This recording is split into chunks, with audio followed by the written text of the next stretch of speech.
हरिओम हरे कृष्ण। किसी भवन की यदि नींव कमजोर हो जाए तो फिर वह कमजोर रहता है। ठीक इसी प्रकार उस अवस्था में जब आप किशोर होते हैं, जवान हो रहे होते हैं, उस समय की गई लापरवाही, की गई गलतियां, उस समय किया गया ब्रह्मचर्य खंडन, उस समय की गलत आदतें पूरी जिंदगी आपका पीछा नहीं छोड़ती हैं। और उस समय यदि आपको ब्रह्मचर्य की शिक्षा मिल गई और आपने स्वास्थ्य की तरफ ध्यान दिया तो आपका गृहस्थ आश्रम भी बहुत अच्छे से चलता है, जीवन अच्छे से चलता है। लेकिन जो गलतियां हो गई सो हो गई, अब उनको पकड़ करके थोड़े ही रखेंगे। जो क्षति हो गई उसकी पूर्ति भी करनी है। उस विषय पर हम बार बार पहले भी कुछ वीडियो लेकर आ चुके हैं, लेकिन हमारा प्रयास यह भी रहता है कि और ज्यादा आसान चीजें, वो चीजें जो कि आम आदमी के लिए अफोर्डेबल हों, आप लोगों को बता सकें। आयुर्वेद में बहुत सारी चीजों के बहुत कारगर इलाज हैं, लेकिन दिक्कत यह होती है कि जब आप जड़ी बूटियां लेने के लिए पंसारी के पास में जाते हो तो उस समय उन पर कोई एक्सपायरी डेट तो लिखी हुई नहीं होती, और जो एक्सपायर हो चुकी होती हैं दवाइयां, पंसारी उनको फेंक नहीं देते हैं। अब जब आपको वो जड़ी बूटियां मिल रही होती हैं तो वास्तव में कई बार वो बिल्कुल खराब हो चुकी होती हैं, अपने असर को खो चुकी होती हैं। अब ये किस प्रकार से आपको खरीदना है, कहां से खरीदना है, ये तो आपको देखना पड़ेगा, कहां से विश्वसनीयता आपको मिलती है।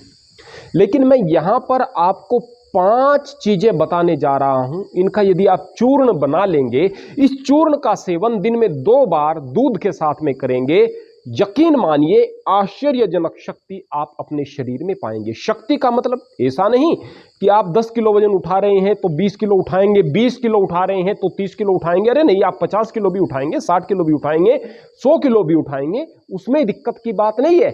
वह भी शक्ति आपको चाहिए, आपकी मांसपेशियां भी मजबूत होनी चाहिए, बट आपका स्टेमिना भी मजबूत हो, बेहतर हो, यह भी शक्ति का परिचायक है। मैंने ऐसे नवयुवकों को देखा है, ऐसे जवानों को देखा है, ऐसे पहलवान जैसे शरीर रखने वाले लोगों को भी देखा है जो कुछ कदम चल करके थक जाते हैं, थोड़ी सी देर काम करें तो हालत खराब हो जाती है, जबकि उनके अंदर शक्ति बहुत है शरीर में, बट स्टेमिना बिल्कुल नहीं है। अब इस स्टेमिना को कैसे प्राप्त करेंगे? जो हम दवाई आपको बताने जा रहे हैं ये आपके पूरे शरीर के तंत्र पर काम करती है, उस अवस्था में भी जब आपने बहुत सारी गलत आदतों से अपने शरीर को खराब कर लिया हो।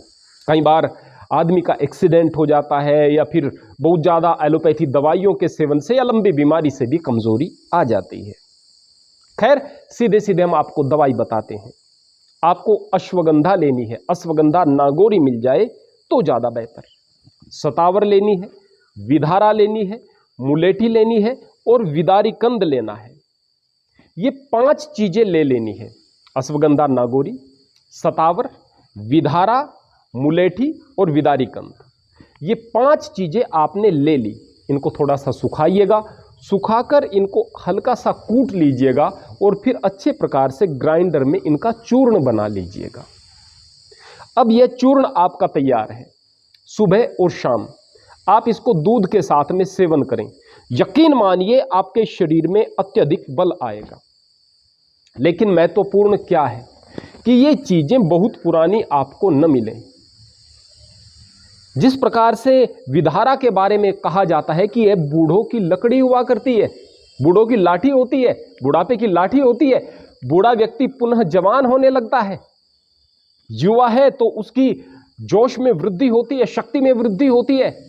सतावर भी यही काम करता है। मुलेठी अनेक प्रकार के विकार शरीर से दूर करती है। विदारी कंद, अश्वगंधा बहुत सुंदर दवाइयां हैं, लेकिन ये लकड़ी जैसी दिखने वाली दवाइयां आपको किस प्रकार से पता चलेगा कि बहुत ज्यादा असरकारक हैं या अपने असर को खो चुकी हैं? तो जाहिर सी बात है, यदि आपको यह उसी जड़ियों के रूप में मिले, आप चूर्ण बनाएं तो यह कई गुना कारगर होता है। लेकिन जब विश्वसनीयता का अभाव हो तो आप इन चूर्ण को बने बनाए भी ले सकते हैं किसी अच्छी कंपनी से, जहां पर कम से कम कुछ विश्वसनीयता तो आपको मिलेगी। इतना तो नहीं हो पाएगा जितना कि आप खुद बनाएं, लेकिन यदि आपको शुद्धता पर शक है, और अक्सर होना भी चाहिए क्योंकि ऐसा होता है, तो आप किसी अच्छी कंपनी पर एक्सपायरी डेट देख करके उस चूर्ण को खरीद लीजिएगा। ये 5 चूर्ण एक बार ग्राइंडर में जरूर चला लें ताकि ये बराबर मात्रा में मिल जाएं। फिर 1-1 चम्मच इनका सुबह शाम लेना है। खाली यह दवाई भी आपके लिए कारगर है। लेकिन यदि आपके पास में धन की बहुत ज़्यादा समस्या नहीं, तो बहुत महंगा नहीं पड़ने वाला है। इसके साथ में एक और प्रयोग आप करके देखें। आपको लेने हैं भुने हुए चने 100 ग्राम और बादाम गिरी 100 ग्राम। उनमें से 10-10 ग्राम ले लीजिएगा। 10 ग्राम आप भुने हुए चने लेंगे और 10 ग्राम आप बादाम गिरी लेंगे। इनको भिगो देंगे शाम के समय। अब अगले दिन सुबह के समय आप इनका सेवन करेंगे छिलका उतार करके।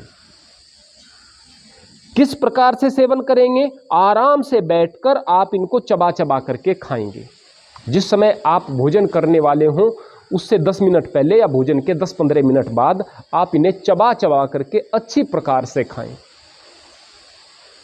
यदि आप इन्हें तोल नहीं पा रहे हैं तो जब भी आप इन्हें 100 ग्राम की मात्रा में लेकर के आएं, इनके 10-10 भाग कर लें और उसमें से एक भाग को आप लें, तब 10-10 ग्राम आपके ये हो जाएंगे।